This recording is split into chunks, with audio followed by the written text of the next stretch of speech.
Aujourd'hui, dans le monde musulman, on retrouve vraiment une catégorisation assez simple. Enfin, tout est complexe. Si on veut simplifier un petit peu, vous avez une partie qui se radicalise et qui est même en phase de sécession, notamment dans notre pays. Vous avez une grande partie du monde musulman qui aujourd'hui a on va dire, pas une distanciation sociale, une pratique assez distanciée, on va dire, de la religion. Alors, ils vont faire le ramadan, ils vont aller à la mosquée une fois de temps en temps, mais sans plus. Et enfin, vous avez une partie du monde musulman qui aujourd'hui ne supporte plus l'islam, notamment la jeunesse, je viens d'évoquer, qui en a par-dessus la tête des dictatures religieuses, de la police religieuse, des moutawas, des ayatollahs qui les contrôlent. Et donc tout cela ne tient que par la force. Et vous avez aussi des personnes qui cherchent une offre religieuse différente et qui, de manière surprenante, se laissent toucher par le Christ. Enfin, il n'y a rien de surprenant à se laisser toucher par le Christ, mais ce qui est surprenant dans le monde musulman où, a priori, on ne doit pas chercher autre chose, et d'ailleurs on n'a pas le droit de chercher autre chose, et on n'a surtout pas le droit de partir, surtout pas le droit de quitter,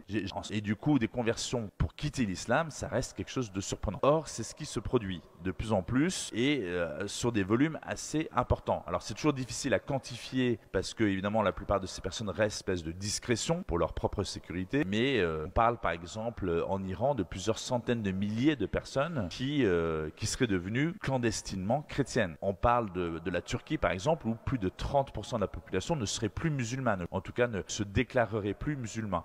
Donc, enfin, ils vont pas le dire officiellement au gouvernement, mais on est dans une phase de rejet même qui commence de l'islam. Alors tout ça tempère effectivement un petit peu les a priori que nous pourrions avoir sur, par exemple, ce qui se passe en France ou en Europe, où on a plutôt l'impression que l'islam se développe, qu'il y a de plus en plus de musulmans.